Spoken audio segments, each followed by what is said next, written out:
Hello, I'm Fara Sax, and this is Gloria's Gab Live. I am filling in today, and I wish for her, if she's watching, a quick recovery, speedy recovery, and return to the chair that I'm keeping warm for her until she returns. Also, I would like to thank today's sponsor, South Florida PBS, for all the great programming that you provide for our community, and thank you so much for supporting community news and this show. I would like to welcome today, though, Sue DeFerrari. And she says her last name is, my name is DeFerrari, but I don't have a Ferrari, right? Correct. Not yet, anyway. Okay, there's always time, right? She is the executive director and foundress of MorningStar Renewal Center. Perfect. Wow, Renewal Center. And has been there for the last 20 years. And again, MorningStar is celebrating its 20th anniversary. 20th anniversary, yep. Serving our community. Tell me about this. This is what an adventure. And thank you so much for joining me today on such short notice for both of us. Yes, thank you so much. This is such a gift for me and also for MorningStar to be able to highlight kind of a hidden gem in the Pinecrest community and the community of South Florida at large.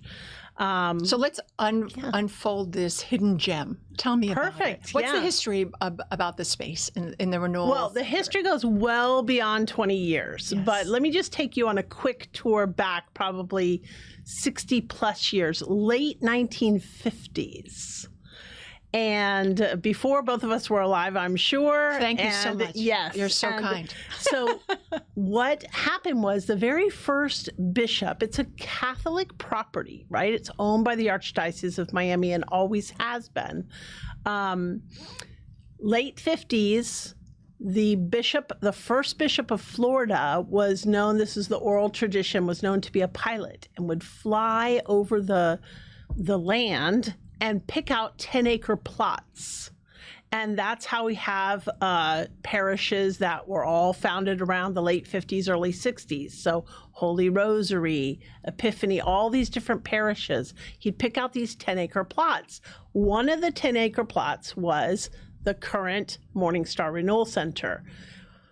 Was originally known, and many people will remember this in our community, the Dominican Retreat House. Oh, yes. Interesting. Same location, similar mission, pretty much the same mission that we've built upon. But basically, that bishop at the time went back to his roots in Philadelphia, talked to the Dominican nuns that he knew there and said, I've got a piece of property for you in Florida.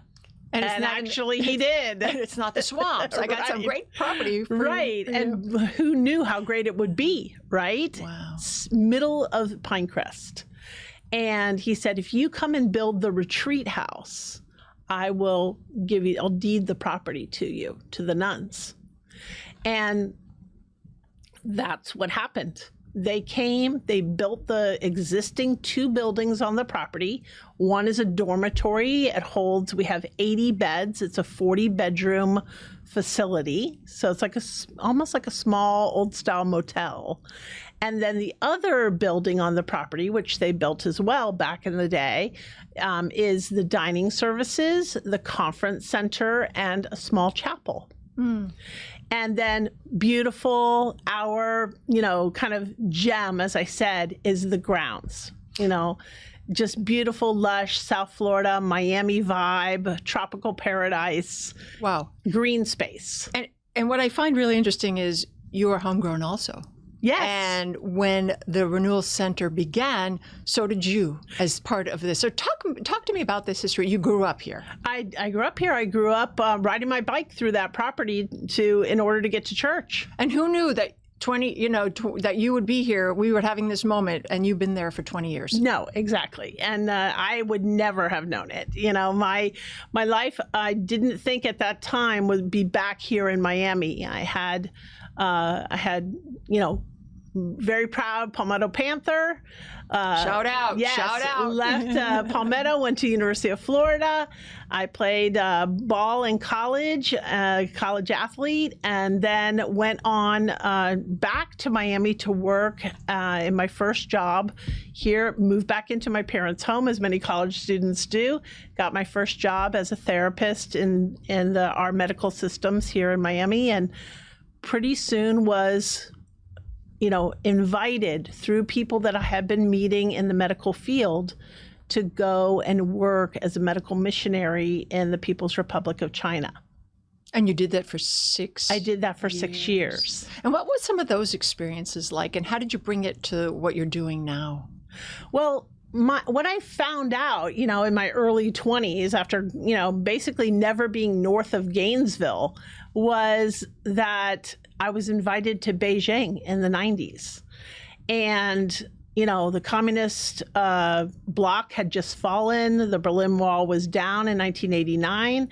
And here I find myself in 1990 in the streets of Beijing, working at their premier medical university as a healthcare professional, but using the English language. A lot of Chinese wanted to learn their profession in English, and to have the American, sound was a big draw.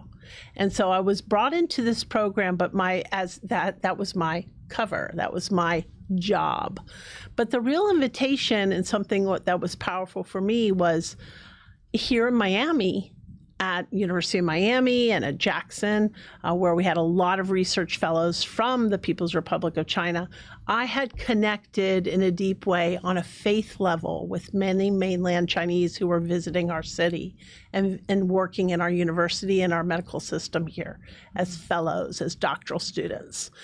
And it didn't take me long to figure out that they had never had a chance because of their situation. Many of our communist, many of our Cuban people in our city, growing up here, we know the experience of people who have come as refugees or come and live as dissidents here, and how things get shut down in other systems of government. And it was the same for these Chinese students. They were experiencing life here in the United States and being able to ask questions they've never asked before in their life, like, what existential questions. What is the meaning of life? Why am I here? Why are there rich people? Why are there poor people? Is there a God? What does life mean?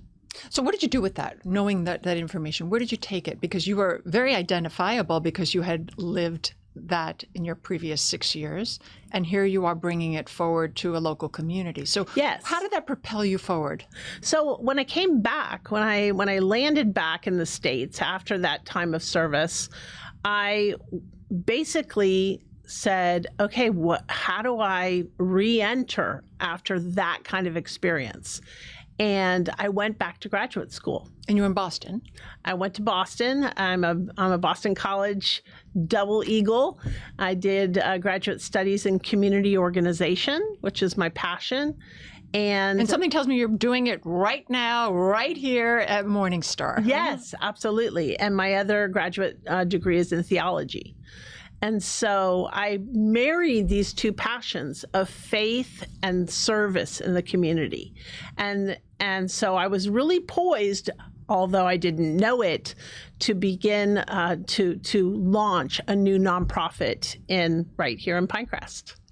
Isn't that interesting? And it's like the opportunity leads you, or it finds you, or somehow serendipitously we connect to that passion and our drive and our goal in life. Oh, absolutely. And, I would say, it doesn't matter your age, there are doors opening all the time. Can we perceive them?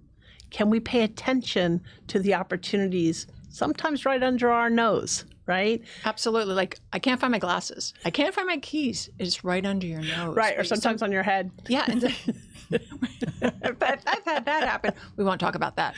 But quite honestly, it is. And when that opportunity presents, can we walk through that door? The door is open. Do we see it? Do we feel it? Are we in the moment where we can receive it? Right. So so perfect situation explanation of that or example is I was back here in Miami from Boston caring for my mom who had been diagnosed stage 4 cancer.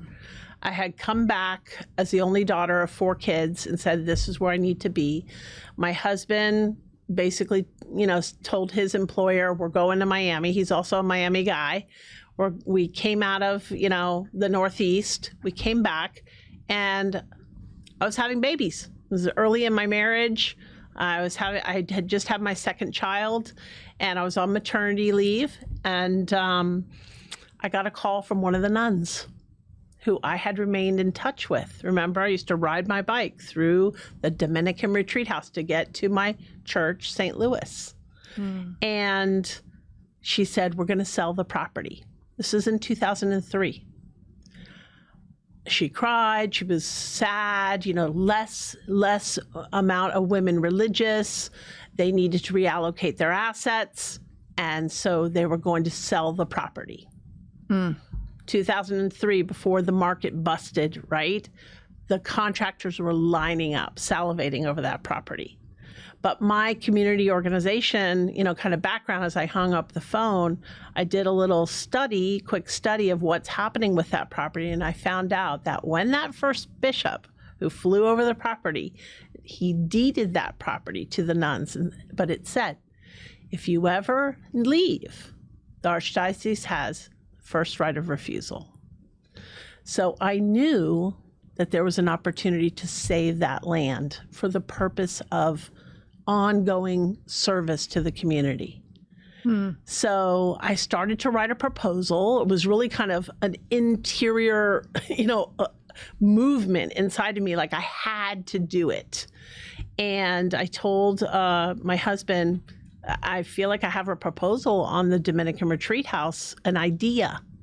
So I called the pastor of St. Louis, Father Jim Fetcher at the time, and I said, I think I have a proposal on your neighboring property. And he said, oh, that's not up for conversation. And I said, well, can you get me in front of the Archbishop? And sure enough, long story short, he organized a group of business people who were St. Louis people, St. Louis Parish.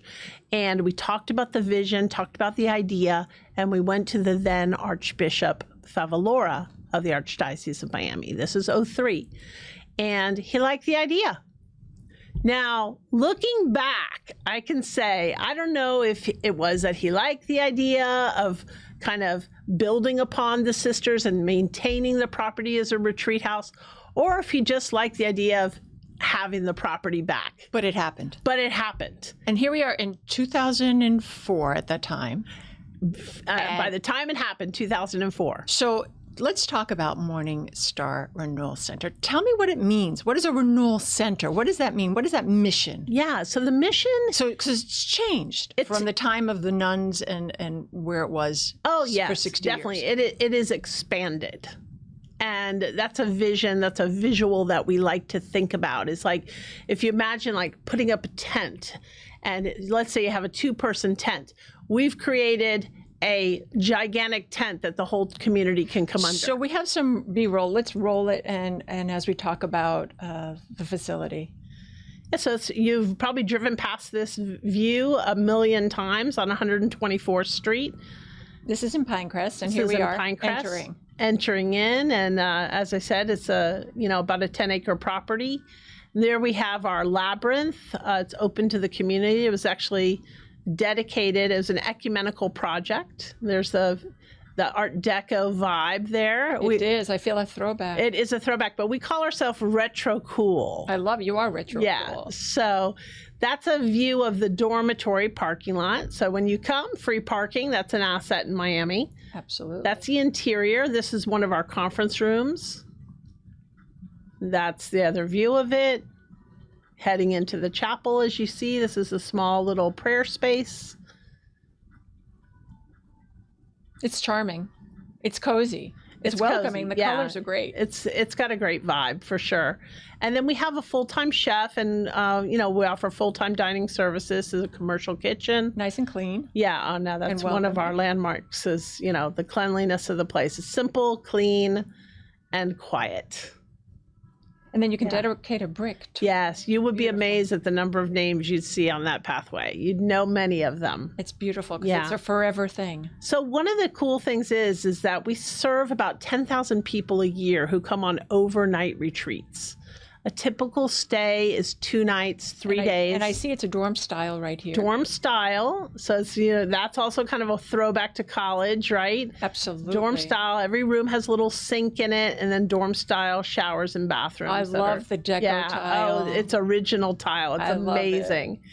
Yeah. So, pretty simple, but like we said, we're retro cool. Retro cool. And so it is interfaith.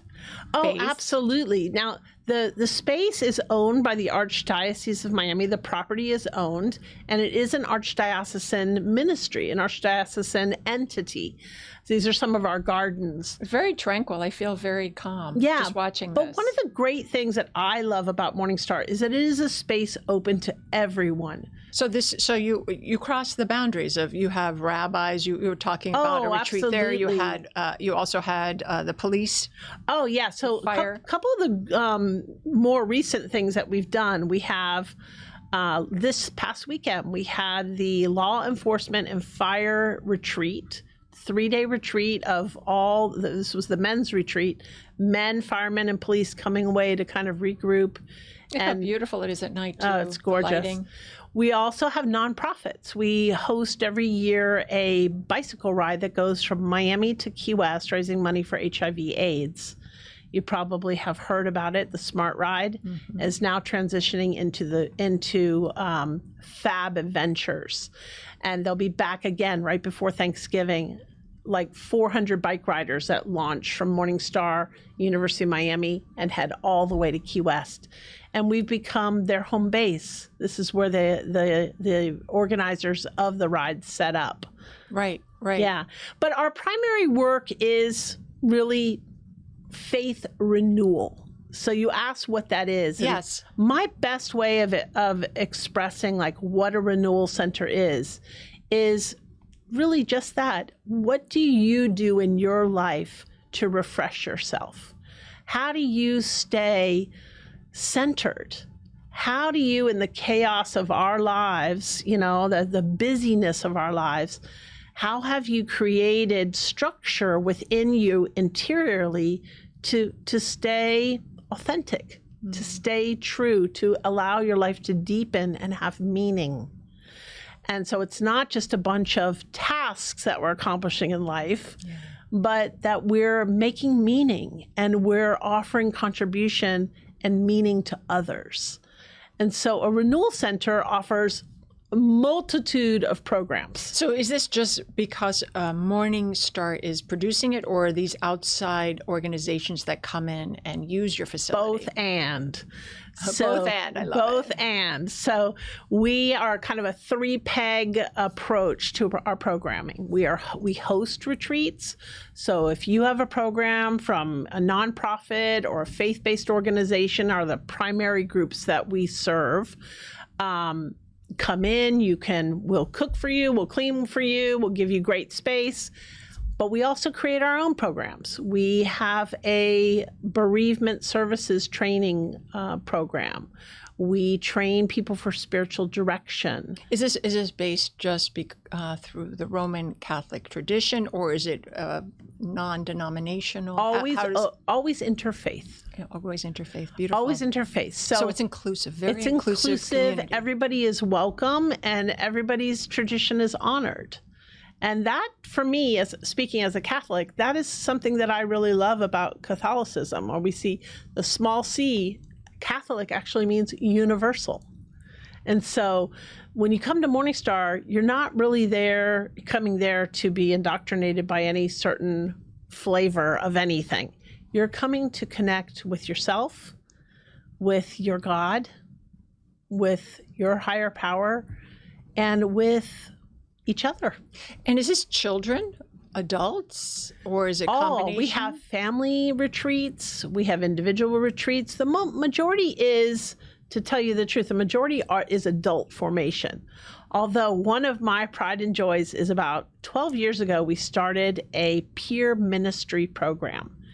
And we invite kind of the creme de la creme of our high school age students who are interested in becoming ministerial leaders in wherever they go, wherever their faith is, their church, their synagogue, whatever. And they can come to a week-long formation program every summer. We've been doing it for about a dozen years, and they have the best time of their life in that week. It's high octane fun, but at the same time, they learn to lead a small group.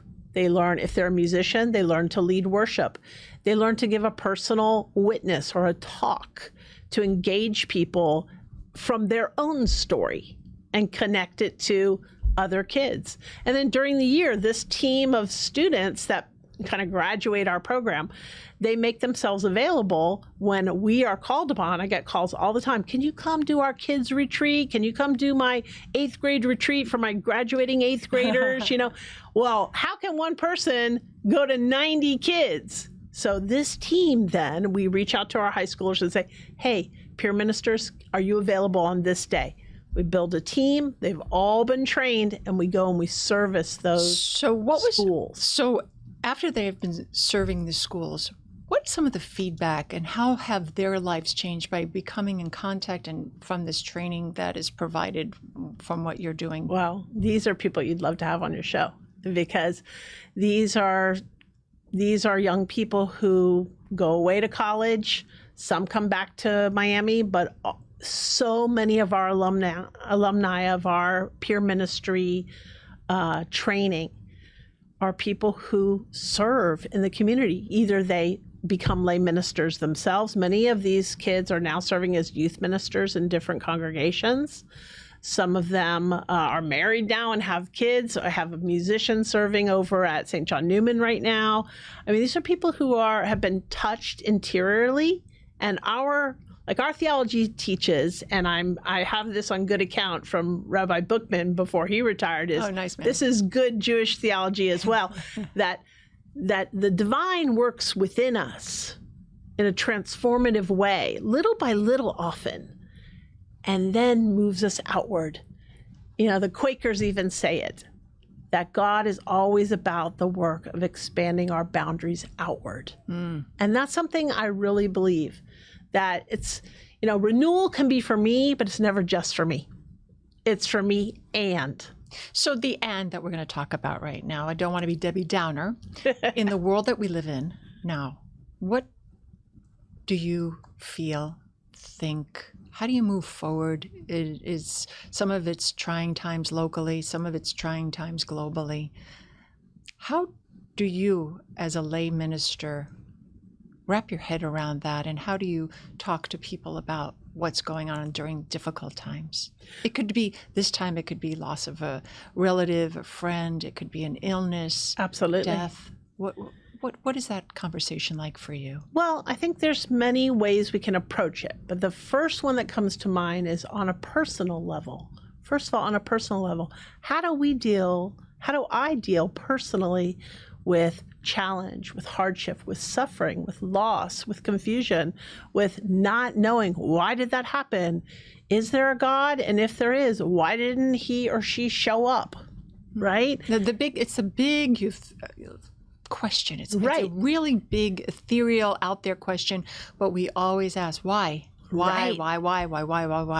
And so you're going to give me the answer so I can go to sleep tonight, and this conversation is over, and I'm good. I'm good at this point. And our audience will be great too. We're solving the world's issues here. What I would say is that so much of the opportunity of a faith perspective is that we come to discover that there's a withness of God and others when, really at all times, but often we come to find that when we're vulnerable. So is it withness being with this problem or with this community or with this God or with this self, or is it all of this? With you. That in our brokenness in humanity, if we're open to it, I think we can discover, and some things need to happen in order for us to discover it. We come to discover that indeed, there is something other than just us or our pain or our issues that longs to be with us. And, St. Augustine said it, if you want to go way back, that, our hearts are searching and we try to fill them with many, many things. Or maybe we can even say our heads, but they are actually only filled with the God shape that fits that need. And so in our challenges, I think one of the things that faith-based communities can do is offer the strength that you're not alone. You're not alone in this, that the divine shows up in the community,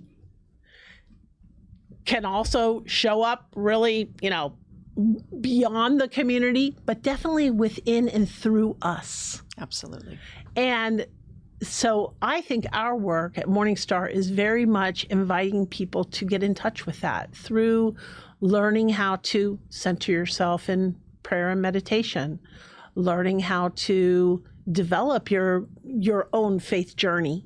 What does that look like for each individual? Honoring what your gifts are, honoring what your desires are, not trying to push you into something, but inviting you to explore that and to recognize that there's more. There's more for each one of us if we're open to the new. That could be very ancient, but it can be new. Absolutely. Sue, thank you so much for joining me today. And if you want more about MorningStar, it's MorningStarRenewal.org. And it's what a beautiful time we've had, and I enjoyed so much. And we could talk forever. And we will. When Gloria gets back, you're going to come back again. Gloria, we miss you so much. And I want to thank you all for being here today. I'm Fara Sax. Until next time, take care of yourselves and each other. Have a great day.